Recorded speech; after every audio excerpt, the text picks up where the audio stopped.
दो क्वेश्चन आप लोगों को सबसे पहले दिया जाएगा, एक दिया जाएगा मैथमेटिक्स क्वेश्चन और दूसरा दिया जाएगा इंग्लिश क्वेश्चन। जैसे दोनों में से कोई भी अगर एक सॉल्व कर रहा है उसको पुरस्कार दिया जाएगा। जैसे पहला मैथमेटिक्स क्वेश्चन है आप लोग का, जैसे मान लीजिए एक ये कोई शॉप हो गया, शॉप का मतलब क्या होता है? दुकान। जैसे मान लीजिए एक ये कोई शॉप हुआ, इसमें आप लोग को बुक मिल रहा है, जैसे इंग्लिश का बुक है, आप लोग को ये इंग्लिश का बुक आप लोग को खरीदना है, जिसमें से इस बुक का मूल्य है 47 रुपए। कितने रुपए? 47 रुपए। जैसे इस बुक को खरीदने के लिए 3 व्यक्ति जा रहे हैं। कितने व्यक्ति जा रहे हैं? 3 व्यक्ति जा रहे हैं इस बुक को खरीदने के लिए। तीन व्यक्ति इस बुक को खरीदने के लिए जा रहे हैं। जैसे सबसे पहले कह रहा है कि मान लीजिए ये दोनों व्यक्ति के पास पैसा है, लेकिन ये तीसरे वाले व्यक्ति के पास पैसा नहीं है। जैसे ये दोनों व्यक्ति के पास पैसा है, लेकिन ये तीसरे वाले व्यक्ति के पास पैसा नहीं है, तो ये तीसरे वाला व्यक्ति कह रहा है कि मैं तो दुकान पे चला गया हूँ, मेरे पास पैसा नहीं है, तो शायद ऐसा हो सकता है कि इन दोनों से मैं पैसा लेकर ये बुक को मैं क्या कर सकता हूँ? खरीद सकता हूँ। तो ये व्यक्ति ये पहले वाले व्यक्ति के पास जाता है और कहता है कि तुम मुझे 25 रुपए दे दो। कितने रुपए दे दो? 25 रुपए दे दो। फिर दूसरे वाले व्यक्ति से कहता है कि तुम मुझे 25 रुपए दे दो। तो ये दोनों के पास कितने रुपए हो गए मिलकर?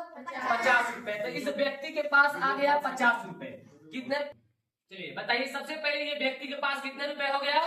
50 रुपए। अब ये व्यक्ति के पास 50 रुपए हुआ, तो ये व्यक्ति जाकर ये इंग्लिश का बुक तो खरीद ही सकता है, क्योंकि इंग्लिश का बुक का दाम कितना है?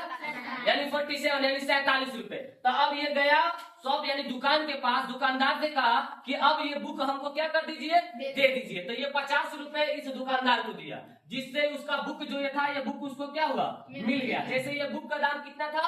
47 रुपए। अब ये दुकानदार उसको वापस किया कितने रुपए? 3 रुपए। कितने रुपए वापस किया? 3 रुपए। अब ये सोचा शायद ये जो 3 रुपए है, शायद ये कहीं पैसा हमसे उठ जाए तो उन लोगों को पैसा फिर ज्यादा देना पड़ेगा। तो कहा कि जब 3 रुपए है तो एक एक रुपए एक एक व्यक्ति को दे देना है। तो बताइए 1 रुपए इस व्यक्ति को दे दिया तो कितने रुपए इसको अब देना होगा? 24 रुपए। कितने रुपए देना होगा?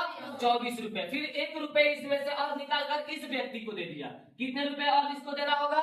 24 रुपए। तो अब बताइए 24 कितना हुआ? 48। और ये एक कितना हुआ? 49। और लिया कितना था पैसा? 50 रुपए। आखिर में 1 रुपए गया तो गया कहाँ? आप बताइए ये क्वेश्चन को।